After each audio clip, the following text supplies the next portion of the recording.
तो hello guys, हम आए हैं पम्पम की दुकान पर और पम्पम ने हमें ये पिलाया है।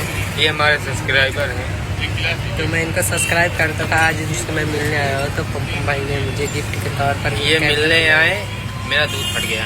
देखो ये देखिए, कैमरा नहीं दिखा इनका मतलब नुकसान हो गया है। साले एक से एक पनौती हैं, आते हैं दूध खा के चले जाते हैं। अब भाई मेरी क्या गलती है, उसमें दूध फट गई था।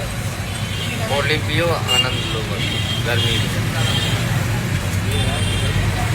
अगर आपको भी कोल्ड ड्रिंक चाहिए तो पम्पम भैया को सब्सक्राइब करके इनके पास आइए। एक चाय, लेकिन दूध नहीं फटना चाहिए। क्या एक कोल्ड ड्रिंक फ्री।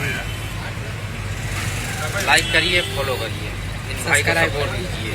इन भाई को सपोर्ट करिए। हाँ, मैं सपोर्ट करिए। हमारा सब्सक्राइबर कम है, हाँ। सब जो चलवा था।